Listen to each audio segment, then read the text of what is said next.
오늘 신앙과 인문학 강좌 2월 특강은 프란치스칸 생태 영성에 대해서 진행을 해보겠습니다. 우리의 형제자매 피조물이라는 그 책이 나와 있습니다.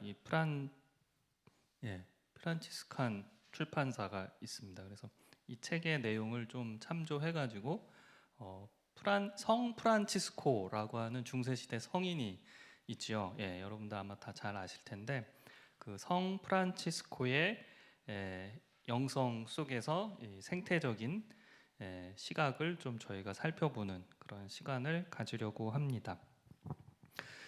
이 책은 제가 사실은 그 푸르나시아 활동하면서 독서 모임이 있습니다. 스터디 모임. 그래서 기후 관련된 이제 책을 한 달에 한 번씩 읽으면서 이제 공부하는 모임인데, 거기에 이제 그 프란치스코 수도회 작은 형제회 수도회에 이제 신부님들이 또 수녀님들도 많이 그 모임에 함께 하고 계신데, 거기서 그 신부님이 소개해 주셔가지고, 그러니까 정통이죠. 프란치스코 수도회가 이제 작은 형제회라는 이름으로 이제 한국에도 있는데, 거기에 신부님들이 설명도 해주시고 또 소개도 해주셨는데 너무 저희에게도 은혜가 될 것 같아서 기독교회 안에서도 이런 프란치스코의 영성을 좀 많이 배우면 좋겠다라고 생각을 했었는데, 이제 이번에 기회가 돼서 이 책의 내용을 가지고 함께 살펴보도록 하겠습니다. 성 프란치스코는 여러분 뭐 잘 아시겠지만 1182년에 태어나서 1226년에 이제 돌아가신 중세 시대의 성인으로 불린 신부님이시죠. 수사죠, 수사. 그래서 어떻게 보면은 이 13세기의 중세 시대의 영성을 정말 깊은 그 수준에까지 만들어 놓고, 그거를 또 이제 작은 형제회라고 하는 이제 수도회를 통해서 그 정신을 이어갈 수 있도록 한 분입니다. 근데 저도 이게 그 신학 공부할 때 이제 교회사를 배우면 중세 교회사를 그냥 대충 빨리 넘어가 버려가지고 이 성 프란치스코 성인의 그 삶과 그 영성에 대해서 뭐 많이 공부하진 못했는데, 이번에 한번 다시 보니까 역시나 우리가 단편 알던 그 부분대로 정말 깊은 영성을 갖고 있고, 또 오늘 우리가 보기에 어떻게 볼지 모르겠지만 굉장히 복음적이고, 그리고 오늘 이 기후위기 시대에 생태적인 이 전환을 하는 데 있어서 하여튼 그 많은 통찰력을 주는 그런 분입니다. 근데 이분이 원래는 그 이탈리아의 그 아시시라고 하는 지역에 아주 부자 상인 아버지를 둔, 그래서 그 상인의 아들로 태어나서 부족한 게 없었죠. 그래서 젊었을 때 뭐 이렇게 향락을 이렇게 추구하며 지내다가 20살 때 회심을 하게 되고, 그 회심을 하면서부터는 이제 청빈한 삶을 살고 또 겸손하고 또 이웃을 향한 사랑을 실천하는 그런 이제 어떤 이분은 신학자라기보다는 수도자라고 이렇게 할 수 있겠죠. 그래서 1209년에는 이제 같이 따르는 이들과 함께 당시 로마 교황 인노켄티우스 3세에게 우리가 이제 작은 형제회라고 하는 수도회를 만들겠습니다라고 이제 청원을 해서 허가를 받아서 수도회를 설립하게 됩니다. 그래서 프란치스코 수도회가 되는 거죠.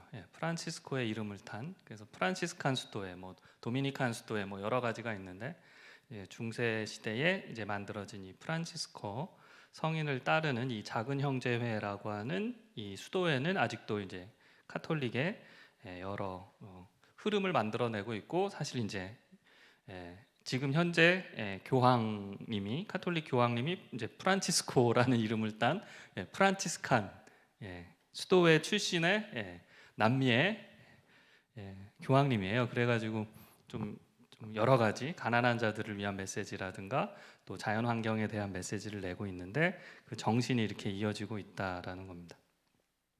그리고 이제 가장 유명한 거는 이분이 이제 만년에 이제 돌아가시기 전에 1224년인데 그 몸에 그리스도 예수님께서 십자가에서 못 박히셨던 그 옆구리와 양손 그 두 발에 그 성은이라 그러죠. 못 박힌 그 흔적이 이제 그분의 몸에도 그게 드러났다라고 하는, 뭐 이게 전설인지 신화인지 알 수 없지만 믿음으로 보면은 정말 깊은 경지에 가면은 진짜 예수님을 담다가 그 십자가의 순환의 그 흔적까지 이제 몸에 나타나는 기적이라고 하겠죠. 그래서 어쨌든 그분의 어떤 인품과 또 그가 행한 기적들, 그리고 그의 그런 이런 청빈한 수도의 어떤 모든 업적들이 많은 사람들에게 존경을 받았고, 뭐 지금도 뭐 이탈리아는 뭐 이분이 수호성인으로 많이 기리고 있습니다. 근데 이제 저희는 이제 개신교인이니까 뭐 성인 숭배 뭐 이런 건 안 하고, 또 조금 이게 좀 이질적인 면이 있지만, 또 어쨌든 기독교 그 신앙에, 특히 영성에 굉장히 큰 유산을 간직한 분이시기 때문에 이분을 잘 또 배우고, 또 오늘 우리에게 필요한 것들을 잘 좀 이렇게 본받았으면 하는 마음으로 오늘 이 시간 같이 나눴으면 합니다. 그래서 이 우리 형제 자매 피조물, 이 책이 뭐 시중에 많이 나와 있는 것 같진 않고요.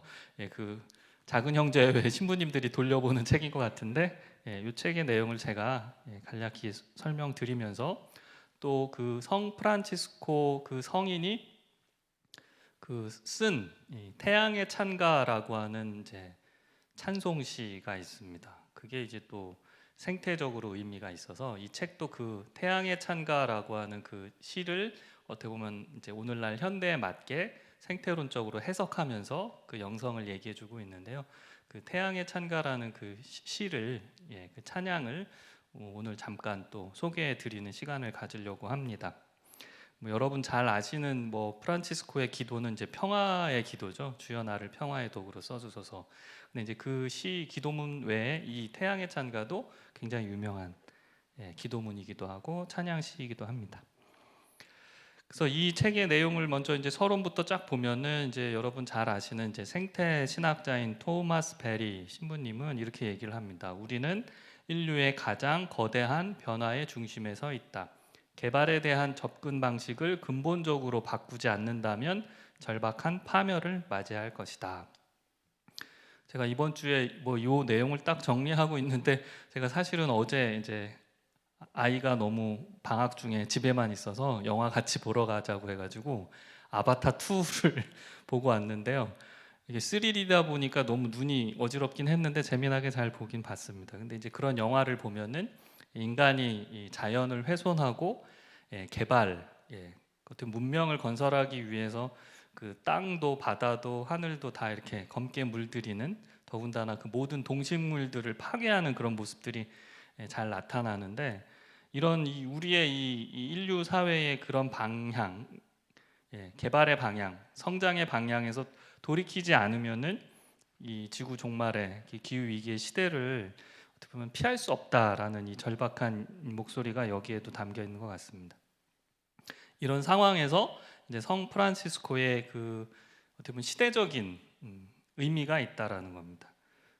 그리고 그거는 이제 그의 어떤 단순한 삶, 순전한 마음으로 단순한 삶.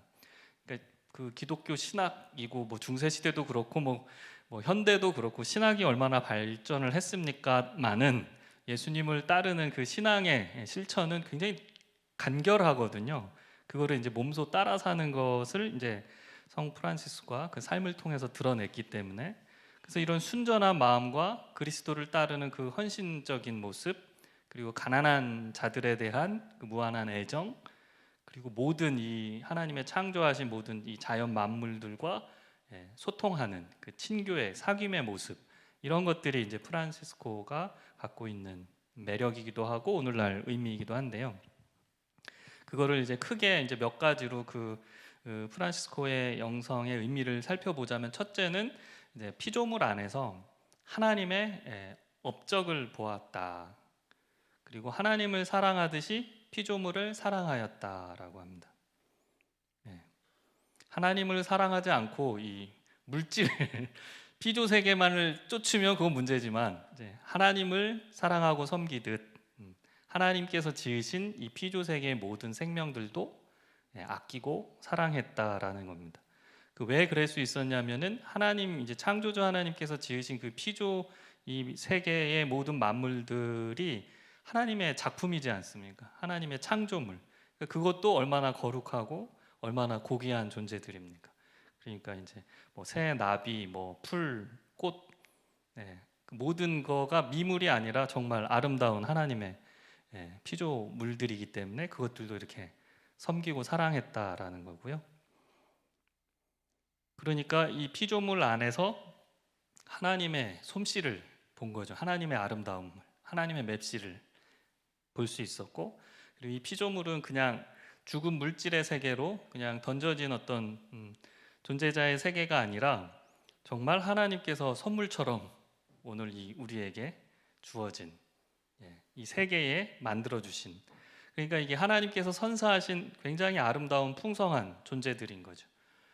그러니까 그걸 통해서 또 하나님을 찬양하고 하나님을 사랑할 수 있고, 하나님을 사랑하듯 피조물을 사랑하였고, 또 하나님의 그 사랑을 통해서 피조물을 사랑하고, 또 그 피조물을 통해서도 또 하나님을 더 깊이 이해하고 하나님을 더 깊이 사랑할 수 있는, 그래서 이 피조물의 아름다움을 사실 볼 수 있는 눈이 열려야 되는데 우리가 저기 관광지 갈 때만 아름답다, 주님의 솜씨 놀라워라 그러고, 우리가 일상생활 할 때는 뭐 전혀 피조 세계의 아름다움 그런 걸 잘 못 보잖아요. 특히 오늘 이 우리 시대 이 현대인들은 이 세계 자연도 하나의 그 그냥 도구, 물질, 대상화했기 때문에 저거를 어떻게 이용해서 뭔가 더 편리를 얻을까, 이익을 얻을까, 수익을 창출할까, 좋은 땅 있으면 땅 사가지고 별장 쳐야지, 뭐 이런 생각만 하고 거기에 이제 깃든 하나님의 아름다움을 보진 못하는데요. 이 피조물의 아름다움과 상호 의존하고 있음, 그거를 이제 찬양할 수 있고, 그래서 피조물도 선하다라고 표현을 할 수 있는 거죠. 이거는 저희가 지난번에 도르테 젤레를 통해서 사랑과 노동이라는 책을 하면서도 선하신 하나님을 우리가 고백한다면 그 하나님께서 지으신 이 피조 세계도 선하다라고 우리가 알아볼 수 있어야 된다 그랬는데, 아마 그런 내용이 여기에도 들어 있습니다. 둘째로 이 프란시스코 영성의 의미는 지금 바로 얘기가 나왔는데, 인간과 인간들, 또 인간과 이 자연 만물들의 상호 의존 관계를 알아볼 수 있는 눈이 이 프란시스코에게 있었다라는 겁니다. 그럴 때 뭐 인간 안에, 그러니까 나의 이웃 안에서도, 내 안에서도 하나님을 체험하지만 또 이 피조 세계 안에서도, 이 피조물 가운데서도 하나님을 체험할 수 있다라는 거죠. 이게 이제 그 피조물에 무슨 신성이 깃들어 있다거나 뭐 그 나무도 뭐 돌도 신이다라거나 이런 그런 만유 뭐 신론이 아니고요. 그거를 통해서 창조주 하나님을 바라볼 수 있다라고 하는 눈뜨임을 얘기하고 있는 것이죠. 그래서 이거를 이제 선하신 하나님에 대한 강조가 있다면 그 피조물 속에서도 하나님의 흘러넘치는 사랑을 볼 수 있다라는 거죠. 그래서 뭐 이런 부분은 그 프란시스코의 그 전기를 이후에 이제 중세 신학자 보나벤투라가 썼더라고요. 이분은 이제 신학자인데요. 그 보나벤투로는 그래서 피조물을 사랑의 계시다, 하나님의 사랑의 계시가 이 자연 만물 피조 세계 가운데 드러난다라고까지 이제 표현을 하고 있습니다. 그리고 이제 세 번째는 무엇보다도 뭐 저희가 깊이 감명받는 거죠. 이 성 프란치스코의 그 자기를 이제 항상 성찰하면서 또 몸으로, 몸소 삶으로 이렇게 모범을 보이는 그 실천적 삶을 우리가 알게 되는데, 그러니까 이분이 그냥 낭만적으로 이렇게 뭐 영성가라고 하면 그냥 먼 세계에서 산 게 아니고요. 정말 그 가난의 고통을 뼈저리게 같이 몸소 체험하면서 그 당시에 많은 그 고통에 처해 있는 어려움을 당하는 그 민중들과 함께 그거를 기도하고 또 사랑의 실천을 통해서 서로 나누고 하면서 그렇게 살았다라는 거죠. 그러니까 어떻게 보면은 중세 시대 때 이제 사실은 복음이라고 하는 것이 갖고 있는, 오늘 우리 김용훈 목사님께서도 말씀해 주셨는데 그 하나님 나라의 복음이 갖고 있는 그 실천적인 삶이 사실 중세 시대에는 이게 교권의 그 위계 질서 속에 뭐 거의 이제 왕권과도 같은 그러니까 저 아래 이제 가난한 민중들의 삶은 안 보이는데 이 프란시스코는 그 밑으로 내려가서 그 복음의 가치를 선포하고 또 삶으로 살아내고 또 가난한 이웃들과 함께 공동체를 만들어서 어떻게 보면 그 영성이 그냥 이제 해방의 영성만이 아니고 이제 모든 자연 만물까지 아우르는 생태적 영성의 전통을 만들어냈고 그게 계속 이제 영감을 오늘 우리에게도 불러 일으키고 있다라는 겁니다.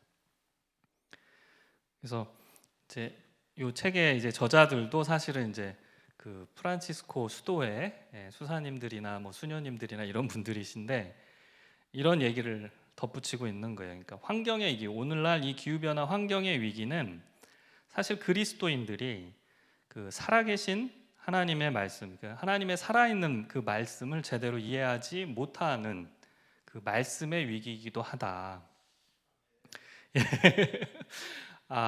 이게 그냥 기후 위기가 뭐 인간의 탐욕이고 욕망이고 뭐 개발주의, 성장주의, 뭐 기술 중심주의 뭐라고 핑계를 댈 수 있을지 모르겠지만 이제 오늘 신앙인으로서는 하나님의 말씀을 우리가 제대로 살아계신 하나님의 말씀을 제대로 우리가 살아내지 못하는 그 말씀의 위기가 오늘 이 환경의 위기를 불렀다라고 어떻게 보면 성찰적인 회개를 하고 있는 겁니다. 그리고 또 이 말씀의 위기라는 건 오늘날 우리 시대의 신학의 위기이기도 하죠. 그러니까 피조물을 통해서 하나님께서 말씀하고 계신 그 살아있는 하나님의 사랑의 계시인 그 피조물의 의미를 신학적으로 제대로 성찰하고 있지 못하기 때문에 오늘날 교회의 그 말씀 선포의 현장에서도 말씀이 살아있는 말씀으로 하나님의 그 사랑의 계시를 증거하지 못하고 있다라는 얘기입니다. 그래서 이 환경의 위기가 오늘 교회 사적으로는 신앙인들에게는 신학의 위기, 말씀의 위기라고 이렇게 또 성찰해 보게 됩니다. 그래서 뭔가 우리가 신학적으로 또 신앙적으로 이 시대를 이렇게 바라보면서 새롭게 이거를 들여다보고 새롭게 실천적인 원리를 찾아내야 된다는 겁니다. 이제 그러기 위해서 이제 성 프란치스코의 생태적 영성은 굉장히 훌륭한 우리가 더 한번 들여다봐야 되는 뭐 한 번만이 아니고 여러 번 좀 깊이 들여다봐야 되는 이제 모범이 되는 거죠. 그래서 아예 이런 얘기 이게 이제 프란시스코의 그 사상과 영성에 담겨 있는 내용인데 이거를 주로 이렇게 말로 표현한 건 그 다음에 이제 보나벤투라나 이런 신학자들이 뭐 스코투스 뭐 이런 이제 신학자들도 있고 그런 분들이 이제 그 영성의 전통에서 많이 해석을 붙였는데요. 이 첫 번째 계시의 책이 뭐냐? 물론 성경이 계시의 책 아닙니까? 근데 피조물이 아까 말한 그 사랑의 계시라 그랬는데 계시의 책이다라고 얘기를 합니다. 그러니까 첫 번째 계시의 책은 오히려 하나님의 이 창조 세계인 거죠. 물론 이제 죄가 인간의 마음 안에 들어오기 전에 죄가 인간 안에 들어온 후에는 우리가 그 피조물이라는 이 창조 세계의 계시의 책을 우리가 읽지가 못하죠. 읽어내질 못하죠. 이 죄로 인해서 눈이 가려졌으니까. 근데 이제 우리가 회개를 통해서 하나님과의 관계를 회복하게 되면 또 피조물을 통해서 하나님을 알아보고 그리로 들어가는 길도 우리가 또 다시 보게 됨을 얻는다라는 거죠.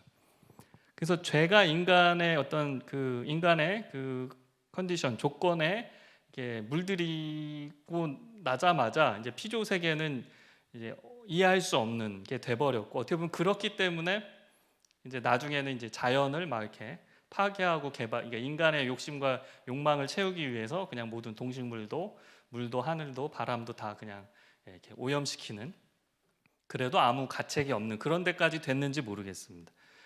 이해할 수가 없는 거죠. 이 피조물이 하나님의 사랑의 손길이라는 걸. 그렇기 때문에 회개의 삶을 사는 사람들은 그게 아니고 이제 그 잃었던 그 눈을 회복하는 거죠. 피조물을 통해서 하나님을 바라볼 수 있는 하나님의 계시를 읽어낼 수 있는 그 능력을 회복하게 된다라는 겁니다. 그거를 이제 보여준 분이 이제 성 프란시스코인 거죠. 그리고 그 전에 더 그거를 깨닫게 해주신 분은 바로 우리 예수님이죠. 그리스도께서 이 땅에 오셔서 인간의 영혼의 어둠을 비추시고 난 이후 피조물이 하나님의 아름다운 창조 세계임을 우리는 깨닫게 됩니다. 그리스도께서 이 땅에 육신을 입고 오시지 않았다면 아마 그 피조물이 담고 있는 하나님의 그 계시의 의미를 영원히 우리는 읽어내지 못했을 겁니다. 그래서 그리스도를 통하여 피조물이라고 하는 계시의 책을 읽어내는 법을 우리가 배워야 한다. 근데 이제 그리스도를 통하여까지 가면 너무 힘드니까 이제 우선은 프란시스코를 통해서 어렴풋이 이제 좀 배워보자 이런 얘기입니다. 그래서 하나님께서 하나님을 알 수 있는 길을 우리에게 주셨는데 그게 이제 성경이죠. 성경. 그리고 오늘 이제 김용 목사님 말씀해 주셨지만 이제 교회의 전통 가운데 이제 신조, 신경이나 교리도 있고요. 그래서 어쨌든 하나님의 말씀과 또 그런 것을 읽고 이해하고 또 깊이 묵상하면서 하나님에 대한 이해로 가는데 거기에 이제 피조물에 대한 이해도 그걸 통해서 하나님을 향해 나갈 수 있다라는 겁니다. 이제 그걸 얘기하면서 특별히 어떻게 보면 이 프란치스코 성인의 그 위에 보면은 그 어떤 영성의 흐름이 있는데 이제 저희가 보통 뭐 안토니오 수사라든가 그 사막의 교부들이 있습니다. 교회가 점점 교권화가 되고 부자 교회가 될수록 거기에 하나님이 아니 계시다 하고서 이 정말 깊은 영성가들은 다 사막으로 가서 혼자 기도하면서 또 가난한 자들을 위해서 함께 또 실천하는 그런 삶을 살았는데요. 그러니까 이 사막의 교부들에게 있어서 그들의 신앙의 기준은 하나님의 말씀이었던 거죠. 그게 유일한 권위였습니다. 그러니까 어떤 교권의 명령이나 무슨 교회 신학자들의 합의에 의해 만들어진 어떤 신경이나 도구마가 아니라 그냥 하나님의 말씀. 근데 이 하나님의 말씀은 이분들에게는 또 생생한 살아있는 말씀이었고 그래서 그 말씀의 사건들을 통해서 이분들은 사막의 운둔자로서 어떻게 보면 삶을 살아갈 수 있도록 했던 건데요. 그러니까 이 살아있는 내가 살아있는 당신이신 그 하나님을 마주하는 그 말씀의 사건이 돼야 되는데 그 살아있는 하나님을 만나는 말씀의 사건인 게 그게 성경의 해석도 뭐 말씀의 선포인 설교도 아니게 돼버린 겁니다. 다 죽은 문장과 죽은 교리와 죽은 신조로 이제 교회가 점점 경직화된 거죠. 그래서 어떻게 보면 그렇게 신학화가 되고 더 교조화가 된 그 말씀의 길이 아니라 정말 하나님과 인격적으로 만날 수 있는 그것을 향해 가는 영성이 이제 이 흐름 속에 나타나는데요. 그래서 피조물을 하나의 책이라고 이렇게 표현한 이 비유라고 하는 것은 사실은 인간이 하나님을 알기 위해서 꼭 신학 교육을 받아야 하는가라고 묻게를 합니다. 신학 교육을 받아야 또 뭐 교회를 이끌 수 있는 리더들이 되니까 중세 시대도 그렇고 뭐 오늘날 개신교회도 신학교들이 많잖아요. 성경을 가르치고 교회를 어떤 교리를 가르치기 위해서. 근데 이제 그게 오히려 하나님을 살아계신 하나님을 만나는데 방해물이 될 수도 있다라는 얘기입니다. 왜냐하면 하나님께서는 그 사랑 안에서 자기 자신을 스스로 계시하고 계시거든요. 물론 말씀을 통해서 신학과 신조와 교리를 통해서도 하나님이 자신을 드러내시기도 하겠지만 어떻게 보면 더 직접적으로 하나님이 지으신 이 창조 세계를 통해서는 더 직접적으로 하나님의 자신을 드러내신다라는 겁니다. 그 피조물의 아름다움 그리고 피조물의 어떻게 보면 좋음, 선한 창조 세계의 선함 그리고 그 조화와 균형과 평안 그 속에서도 우리는 하나님의 말씀을 들을 수 있다라는 얘기입니다. 그래서 우리가 무엇을 보느냐 그리고 무엇을 깨닫느냐라고 하는 건 서로 연결되어 있는데 우리가 분명하게 하나님의 지으신 이 창조 세계 속에서 하나님의 사랑의 계시를 볼 수 있어야 한다라는 거죠. 그래야 더 깊이 알게 되고 더 깊이 알게 될 때 더 깊은 진리의 기초에 가 닿게 된다라고 이야기를 합니다.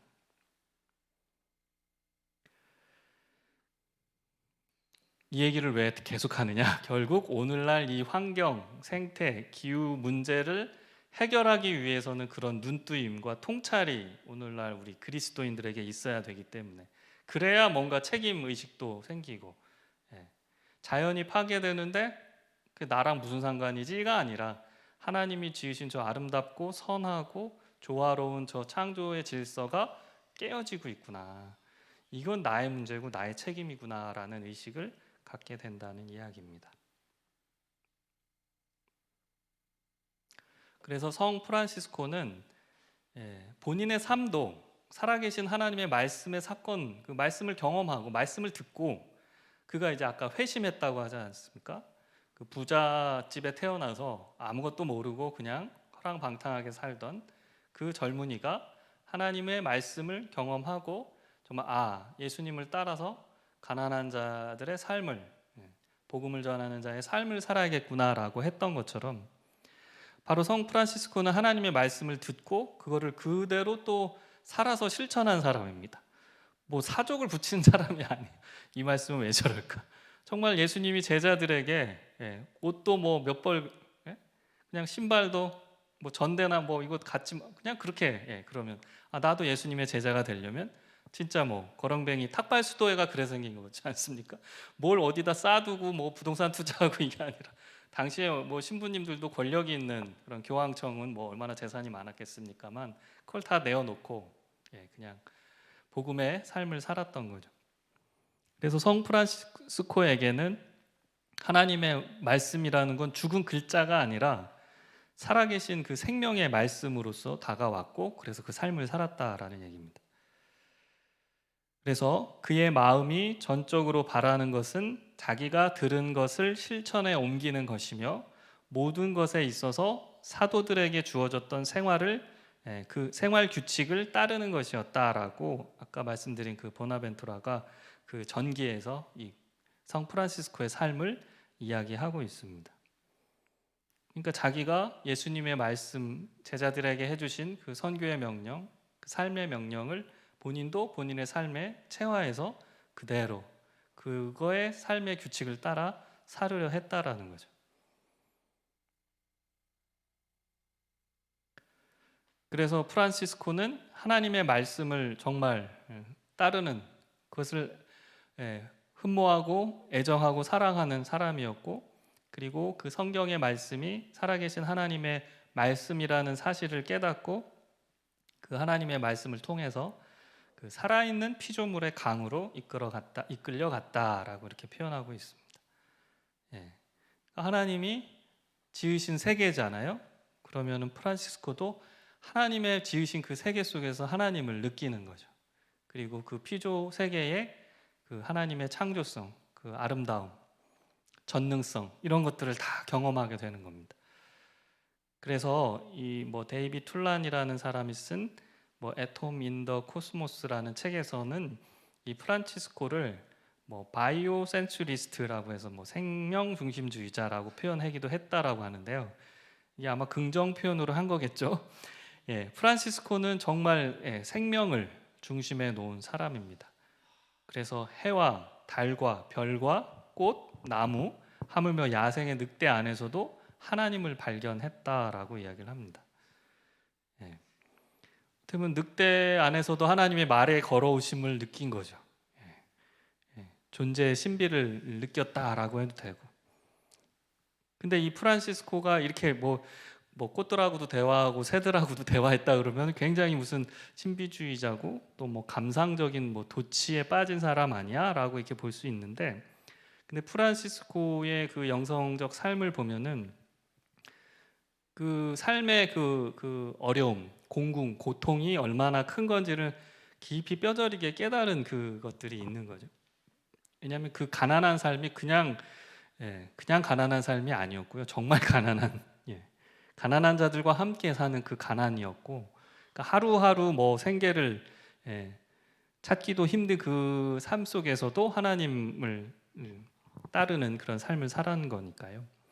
그래서 하나님의 말씀을 통해서 자신을 맞추어 간다라는 것이 어떤 건지 가장 크게 이해를 했던 분이고, 삶의 그 빈곤과 그 어려움이 뭔지, 그 고통이 무엇인지도 뼈저리게 느꼈던 분으로서 이 하나님이 지으신 세계를 그럼에도 불구하고 찬탄에 맞지 않으면서 하나님의 손길을 느끼는 그런 이제 영성가였던 거죠.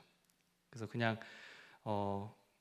그냥 막연한 어떤 시인이 그냥 낭만적으로 읊조리듯이 그냥 새와 대화하고 뭐 하늘 땅 뭐 이 바람 속에서 하나님을 느낀다라고 그렇게 말만 표현한 분은 아니다. 정말 그것을 자신의 존재를 통해서 그렇게 느낀 분이다라고 할 수 있죠. 그래서 프란시스코는 그냥 그 말씀을 결코 그냥 단순하게 듣지 않았다라는 겁니다. 그냥 말씀을 듣고 난 후에 그냥 듣고 나면 끝이잖아요. 그냥 아무것도 듣지 않은 것처럼. 근데 이제 이 책의 저자들은 오늘날 많은 현대 신앙인들은 그렇게 산다. 교회 나와서 설교를 들을 때는 듣는 것 같은데 듣고 나면 그냥 아멘 하고 집에 가시잖아요. 그러면은 삶은 그냥 그 말씀과 무관하게 그냥 삶을 살잖아요. 근데 프란시스코는 말씀을 그렇게 듣지 않았다라고 합니다. 근데 이제 저도 이거를 가만히 보니까 말씀의 무게가 얼마나 무거운지 이제 새삼 다시 느끼게 됐는데, 뭐 저희 설교자들은 항상 그거를 뼈저리게 느끼지만, 뭐 말씀을 이렇게 딱 이렇게 뭐 선포할 때도 있고, 뭐 묵상할 때도 있지만, 야, 이 말씀을 정말 내가 진지하게 받아들인다면 이 말씀이 얼마나 큰 말씀인지 느끼게 된다는 거죠. 그러니까 예수님께서 너는 너가 가진 재산을 모두 팔아 가난한 자들에게 나눠주고 너는 나를 쫓으라라고 하신 그 말씀을 그냥 그 부자 청년에게 하신 말씀으로 그냥 듣지 않고 이건 정말 나에게도 들려주시는 말씀이구나라고 느끼면 마치 프란시스코는 나도 내가 가진 모든 그 재산, 아버지가 물려주신 그런 모든 권능을 내려두고 정말 예수님의 삶을 쫓아 수도자가 된 거니까요. 그러니까 그냥 허투루 듣지 않는다라는 겁니다. 그래서 결국은 프란시스코가 십자가에 못 박히신 그리스도 안에서 하나님의 말씀을 그 만났던 그 회개의 그 초창기 그 젊은 시절에서부터 전 생애를 통해서 정말 그 영혼 깊은 곳에서 하나님께서 하시는 수시로 들려주시는 그 말씀에 귀를 기울였고, 그래서 영적으로 민감하게 항상 반응을 하고 행위를 보였다라는 거죠. 그렇게 따져보니까 하나님께서 더 많이 말씀을 해주실 것 같아요. 뭘 이렇게 말씀을 많이 이렇게 들려주셔도 듣는 둥 마는 둥 안 듣는 저 같은 사람에게 자꾸 말을 들려줘도 이게 안 듣잖아요. 듣는 것 같다가도 안 듣는 것 같다고. 그러니까 근데 프란시스코는 뭘 얘기를 조금만 해줘도 듣고 바로 이렇게 해요. 그러면은 그러니까 이제 새들을 통해서도 늑대를 통해서도 바람을 통해서도 나무를 통해서도 하나님이 뭐 좋죠 뭐. 내가 사랑하는 내 아들인데 뭐 그 말을 이렇게 귀를 쫑긋하고 계속 들으니까 너무 기쁘실 것 같아요. 이거를 통해서 저거를 통해서 다 들려주시죠. 하나님의 그 신비한 이 창조 세계의 비밀을 다 들려주실 것 같아요. 근데 이게 프란시스코만이 아니라 아마 하나님의 사랑하시는 자녀들에게는 하나님께서 다 그러시고 싶으실 텐데 우리 귀가 막혀 있어서 아버지 하나님의 말씀을 안 들으니까 들려주셔도 못 들으니까 그만큼 우리가 참 이 강팍한 굳어진 마음, 닫혀진 이 어떤 영혼의 그 말씀에 대한 그 귀가 아닌가. 설교 때 이렇게 들려주시는 그 성경 말씀, 하나님의 말씀에만이라도 잘 들어야 그것도 못 들으니 무슨 자연 만물 속에서 하나님의 말씀을 듣겠습니까? 우선은 이제 이 설교단에서 들리는 하나님의 그 선포의 말씀을 정말 그 말씀의 무게를 느끼면서 진지하게 삶에서 살아나가고 그러면서 힘들어 지치기도 하고 뭐 절망하기도 하지만 그래도 몸부림치면서 하나님 말씀을 그 살아계신 하나님의 말씀을 따라 산다고 할 때 그에게 하나님께서 때로는 뭐 봄바람으로 낙엽잎으로 구름으로 그렇게도 또 메시지를 전달해 주시는 거죠. 근데 그게 아무것도 없으면 성경 말씀 속에서도 못 느끼는데 뭐 어떻게 자연 만물 속에서 하나님을 느끼겠습니까?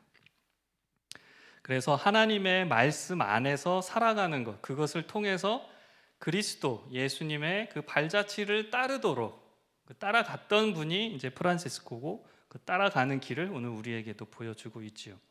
그럴 때에 나의 영혼 안에서도 또 이 창조 세계의 모든 연약한 피조물들 그 속에서도 그리스도의 그 발자취, 그리스도의 흔적을 우리가 볼 수 있는 거죠. 그러니까 우선은 우리 이 존귀한 이 하나님의 그래도 영적인 창조물인 우리 이 사람 안에서 그리스도의 흔적을 볼 수 있어야겠고, 그 눈이 열리면 또 이 모든 피조 세계 속에서도 그리스도의 이 발자취를 보고 그걸 통해서 하나님을 또 경험하는 일들이 있어야겠죠. 그런데 그런 일들이 참 흔치는 않죠. 흔치는 않은데 하나님께서 그건 모든 영혼을 가진 존재들에겐 다 열어두신 길이니까 그거를 프란시스코는 오늘 우리에게 보여주고 있습니다. 그래서 뭐 어느 땐 가끔 보기도 하죠. 저기 그랜드 캐년이나 나이아가라 폭포 같은 데 가면 하나님께서 이런 것도 주셨구나 그러실 수도 있는데, 그렇게 뭐 잠깐 이런 게 아니라 정말 24시간 영혼이 열려져서 모든 이 세계 속에서 하나님을 경험하는. 근데 제가 이게 참 이번에 이제 이걸 다시 보면서 느낀 게, 이 프란시스코가 그냥 신비주의 영성가다라고만 알고 있었는데 굉장히 제가 복음적이라고 느낀 게, 그 피조 세계로 가는 길이 지금 앞에도 나왔지만 그리스도 십자가의 그 발자취를 통해서 하나님의 말씀 안에서, 또 오늘 여기에는 예수님의 인격을 통해서 피조물 안으로 걸어 들어간다, 이렇게 얘기를 하고 있습니다. 그러니까 예수 그리스도를 따름으로 하나님의 그 흔적 발자취를 우리가 피조 세계 속에서 경험한다라고 얘기를 하고 있습니다. 그러니까 이거는 오히려 그리스도 중심적인 영성이라고 할 수도 있고, 오늘 개신교인들에게도 굉장히 좀 주의 깊게 살펴봐야 되는, 우리가 항상 말로는 이제 말씀 중심이라고도 하고 예수 중심이라고도 하고 오직 믿음이라고도 하는데, 오히려 개신교인들이 영성이 그런 게 없어요. 오직 예수가 아니야. 오직 말씀이 아니야. 우리가 아는 말씀 범위 내에서만 말씀이고, 내가 믿는, 내가 이렇게 구획 지어놓은 그리스도 그 틀 안에서만 그리스도고, 정말 그리스도를 만나고 정말 살아계신 하나님의 말씀을 만난다면 오늘 프란시스코처럼 이 아름다운 자연 만물 속에서도 하나님을 경험할 수 있어야겠죠. 그래서 여기 이제 지극히 사랑하는 그 하나님께 도달하는 것은 예수 그리스도의 인격을 통해서, 그리고 하나님을 끌어안을 수 있었던 것, 그것도 바로 예수 그리스도의 인격을 통해서 피조물 안으로 걸어 들어감으로써, 이것이 이제 프란시스코 생태의 영성이 오늘 우리에게 주는 하나의 모범이다라고 얘기를 하고 있습니다. 그래서 환경 문제는 신앙의 문제이고 종교의 위기이고 말씀의 위기이고 신학의 위기이기도 한데요. 그래서 이 환경 문제의 그 핵심은 바로 의미를 잃어버렸기 때문에 그렇고, 이 자연 만물 속에서 생명을 잃어버렸기 때문이죠. 그러니까 죽은 물질의 세계로만 보는 오늘 우리 현대 이 사회의 어떤 사상과 철학과 그 모든 것이 문제가 있는데, 우리 오늘 신앙인의 입장에서는 그거를 이제 깨치고 그 안에서 의미를 발견하고 그 안에서 살아계신 하나님의 말씀, 계시를 발견해야 되는, 그래서 우리 인간의 의식과 윤리적인 시각에 대한 본질적인 그런 질문, 물음을 제기할 때 환경 문제에 대처할 수 있다. 제가 그래서 아까 이 책을 저희 무슨 그 기후 이전 환경 쪽 활동하시는 그런 모임들 학습 도서를 읽었는데, 거기엔 뭐 타종교인도 있고 뭐 비종교인도 있고, 그런데 거기 이제 신부님, 수녀님들도 계신데 이 책을 읽으면서 맞아 그런 얘기를, 왜냐하면 이쪽 계통에서 뭐 열심히 했는데 사람들이 안 바뀌어. 사람들이 안 바뀌면 어떻게 이 기후 환경 문제를 해결할 수 있겠습니까? 근데 그 근본을 보니까 그냥 단순한 무슨 학습이나 지도를 통해서 이게 바뀌는 게 아니고, 정말 이 깊은 뭔가 본질적인 영성적인, 그리고 이 생명에 대한 그 윤리적인 어떤 그 시각의 바꿈이 있어야 되는데, 이게 거의 종교적인 회개와 같은 그런 부분이라는 거죠. 그래서 그 비종교적인 이런 시민사회 활동가들도 뭔가 그런 게 있어야겠다. 꼭 어떤 특정 종교는 아니더라도, 근데 그때 이제 특정 종교면 이제 기독교가 기독교가 하면 욕을 먹는데 아니다. 기독교 안에 이런 영성이 있고 오늘 이 시대의 문제를 해결할 수 있는 길이 모범이 있다라고 얘기를 할 수 있는 거죠. 그래서 많은 그 신앙 공동체가 점차 환경 문제에 대해서 더 큰 책임을 느끼고 인식하고 있는데 많은 그리스도인들에게 이 생태적 회개가 나타나고 있지는 못하다라고 얘기를 합니다. 그래서 생태적 회개, 그러니까 피조 세계를 그냥 우리가 마음대로 이용해 먹을 수 있는 죽은 물질이 아니라 하나님의 거룩한 손길이 가 닿아 있는 생명이라고 느낀다면 나의 삶을 되돌아봐야 되고 나의 삶의 방식을 바꿔야 된다는 거죠. 이게 생태적 회심, 회개라고 얘기를 하고 있는데 이 책에서 사실은 이제 많은 부분 그 부분을 좀 얘기하고 있습니다. 좀 각성이 필요한 부분을 그렇게 표현하고 있는 거죠. 그래서 프란시스칸의 생태의 영성은 하나님과 인간의 본성을 연결짓고 또 하나님과 피조물을 연결짓고 그래서 하나님이 이 땅에 독생자 아들 예수 육신의 몸을 입고 오신 그 육화를 그거를 하나의 연결점, 출발점으로 삼고 있습니다. 하나님이 이 땅에 우리와 함께 계신 그 그리스도 성육신의 사건인 거죠. 그래서 오늘 우리가 처한 그 기후 위기의 상황은 정말 우리가 새롭게 이 지구를, 이 생명을 바라봐야 하고 그것을 전인격적으로 우리가 뒤바꿔야 나부터라도 그래야 이게 이제 뒤바뀔 수 있는. 근데 오늘 우리는 이제 믿음을 가진 신앙인들이니까 왜 그런 삶의 방향을 전환해야 하는지, 왜 우리의 인식이 인식론적으로 회심을 해야 하는지 생태적으로 그거에 대한 어떤 신학적인 성찰을 또 이해를 오늘 우리에게 좀 요구를 하고 있다라는 얘기입니다.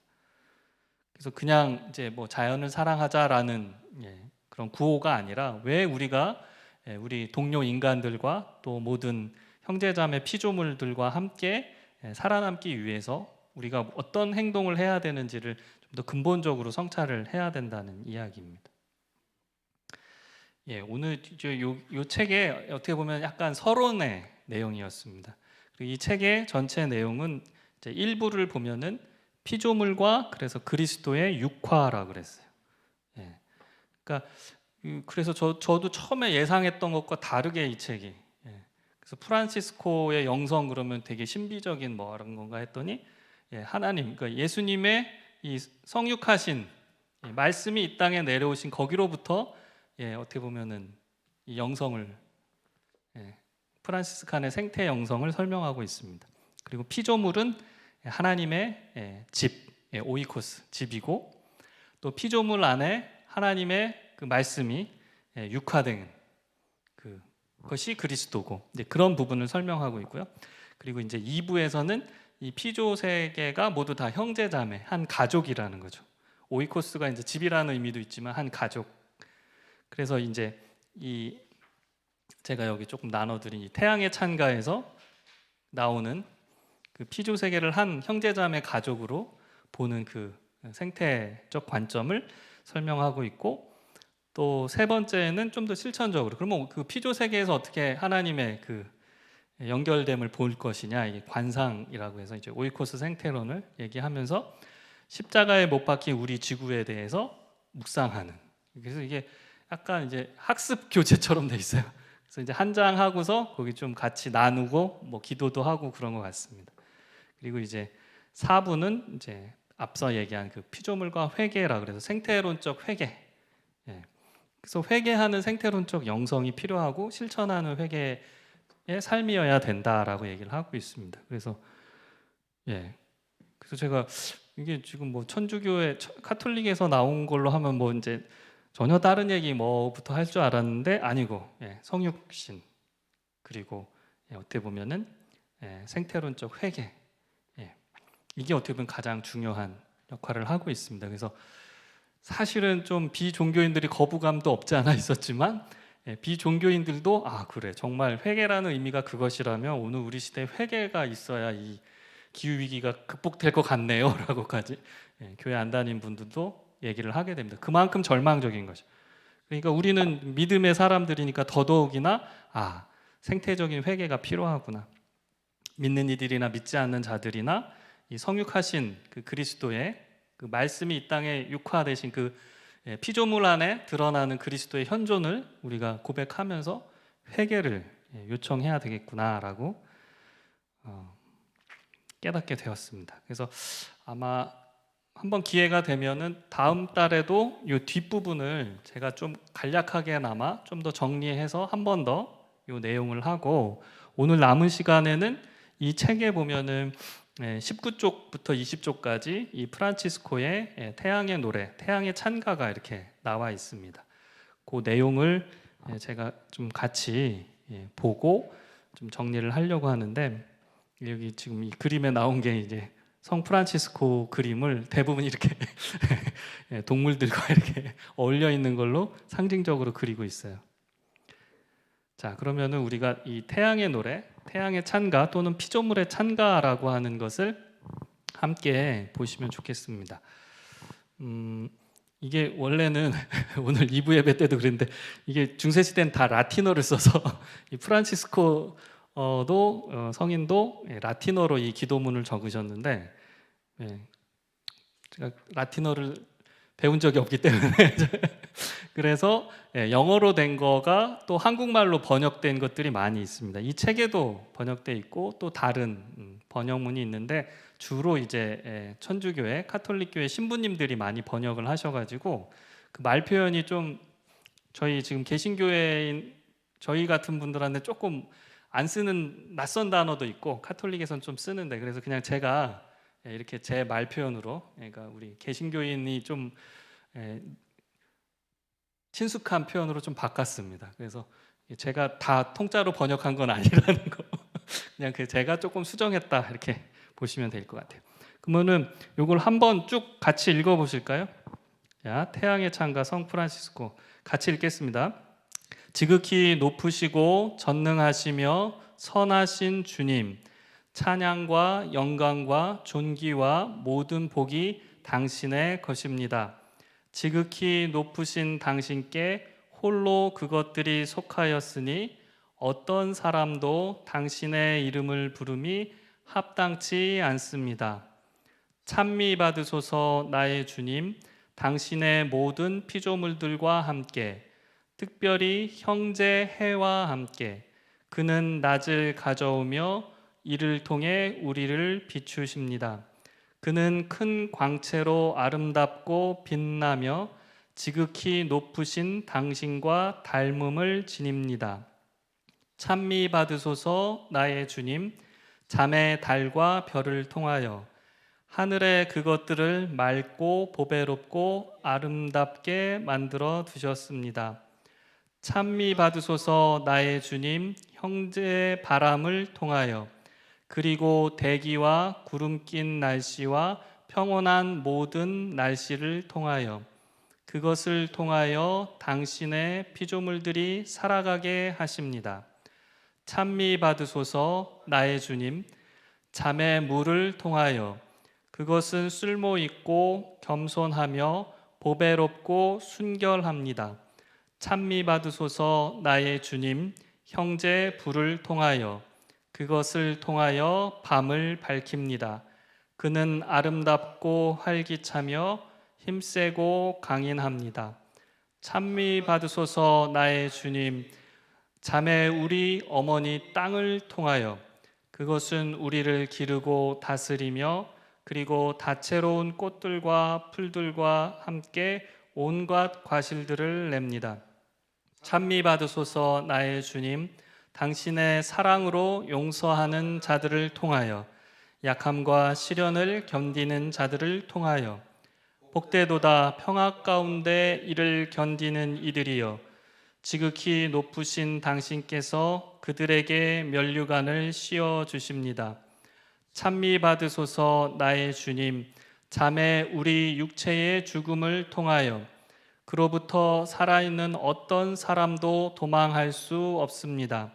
화 있을 저 죽을 수밖에 없는 죄로 죽는 자들이여, 복되도다. 당신의 큰 거룩한 뜻을 따라 죽음을 맞이한 자들이여, 두 번째 죽음이 그들을 해치지 못할 것이라.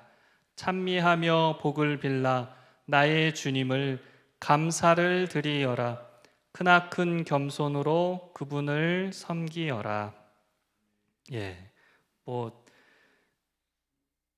낯설다고 하면 낯설지만 또 이 프란시스코의 영성에 귀를 기울이면서 그게 어떻게 보면 이렇게 응축되어 있는 이 기도문을 딱 보면은 프란시스코의 영성의 크기가 어떠한 건지, 그 색깔이 어떤 건지를 뭐 무엇보다도 더 이 태양의 찬가를 통해서 알 수 있습니다. 그래서 여기서 찬미 받으소서라고 한 게 라틴어는 잘 못하지만 이게 유명한데요. 라우다토 시라고 해서요. 라우다토 시, 이게 최근에 그 교황청에서 프란치스코 교황이 이 환경 칙서라고 해서 이 찬미 받으소서라고 하는 조그만 책을 냈습니다. 이게 기후 환경 위기에 어떻게 믿음의 사람들이 함께 나서야 되는지를 찬미 받으소서라고 하는 라우다토 시라고 하는 그 책으로 얘기를 했는데, 여기에 나오는 이 찬미 받으소서 그 말을 딴 겁니다. 그래서 이제 프란시스코 교황이 이 성 프란시스코의 이 태양의 노래의 그 의미를 그 교황의 칙서로 환경을 위해서 믿음의 사람들이 나서야 된다라고 또 말씀을 했는데요. 그래서 보면은 이제 도입부에 이제 오늘 나왔지만 지극히 높으신 전능하신 선하신 하나님을 부르면서 찬양과 영광과 존귀와 복이 당신께만 합당합니다라고 얘기를 하고 있고요. 그다음 이제 8개의 찬미 받으소서 라가 이게 쭉쭉쭉 나옵니다. 그러면 이제 그 찬미 받으소의 주인공이 첫 번째는 피조물 형제해, 두 번째는 잠의 달과 별, 세 번째는 형제 바람 대기와 날씨, 네 번째는 잠의 물, 다섯 번째는 형제 불, 여섯 번째는 잠의 우리 어머니의 땅, 일곱 번째는 이제 인간도 나와야 되죠. 사랑으로 용서하는 자. 그 다음에 여덟 번째는 하물며 우리의 육체의 죽음까지도. 죽을 수밖에 없는 존재이지만 주님의 뜻을 따라 죽는 이들에게는 죽음마저도 찬미 받을 만한, 하나님께 받은 감사한 축복일 수 있는 거죠. 그렇게 하고서 이제 마지막에 이제 찬미와 축복과 감사를 주님께 돌리는 이런 찬양으로 이렇게 딱 끝을 맺고 있습니다. 그래서 저희가 뭐 구약 성경의 시편에 아름다운 시를 많이 보지만 이 성 프란시스코의 태양의 노래, 태양의 찬가라고 부르는 이 기도문도, 찬양시도 너무도 아름답고 의미가 있어서 저희가 아마 다음 시간에 그 내용 속에서 이제 오늘 우리 현대 환경 문제 위기를 해결할 수 있는 생태 영성을 끄집어내는 그 작업을 이 책을 통해 할 건데, 아마 다음 달에 한 번 더 그 부분을 조금 같이 살펴보도록 하겠습니다. 그래서 이게 정리하면 이렇게 됩니다. 이게 아마 이 태양의 찬가라고 하는 이거를 이렇게 좀 표현해 본 것 같은데요. 지고하시고 전능하시고 선하신 하나님, 찬미 받으소서 형제 해와 함께, 찬미 받으소서 잠의 달과 별을 통하여, 찬미 받으소서 형제 바람을 통하여, 찬미 받으소서 잠의 물을 통하여, 찬미 받으소서 형제 불을 통하여, 찬미 받으소서 잠의 어머니 땅을 통하여, 찬미 받으소서 용서하는 자들을 통하여, 찬미 받으소서 자매인 육체의 죽음을 통하여, 찬미와 축복 감사를 나의 주님께 올리어라. 이렇게 내용이 이제 간략히 되어지겠습니다. 그래서 우리가 알 수 있는 거는 이 피조 세계의 모든 존재물들이 그냥 죽은 사물 물질이 아니라 나의 형제 자매, 어머니인 하나님이 인간을 지으셨듯이 이 피조 세계의 모든 만물들도 지어주신 하나님의 작품이라는 거죠. 이거를 깨닫게 될 때 정말 찬미와 온갖 복과 감사를 주님께 돌리고, 또 이 자매 형제 해, 달, 별을 통해서도 하나님께 찬미를 드릴 수 있는 거죠. 그래서 그냥 뭐 이게 해를 섬기고 달을 섬기고 별을 섬기는 게 아니라 하나님이 지으신 그 피조물 해와 달과 별과 바람을 통하여 하나님께 영광을 돌리는 그런 아름다운 찬양시가 바로 이 내용입니다. 자, 그러면 오늘은 이제 프란시스칸의 생태 영성에 대해서 이렇게까지 하고 다음 시간에 조금 더 깊이 있는 내용, 그래서 뭐 아까 뭐 오이코스 뭐 생태론인지 뭐 성육하신 말씀으로서의 피조물 뭐 이런 내용들은 다음 주에 제가 다시 한번 좀 정리해서 같이 공부하는 시간 갖도록 하겠습니다. 그러면은 한 5분 정도 남았는데 혹시 같이 얘기 나누시고 싶은 내용 있으면 말씀하시고 정리하도록 하겠습니다.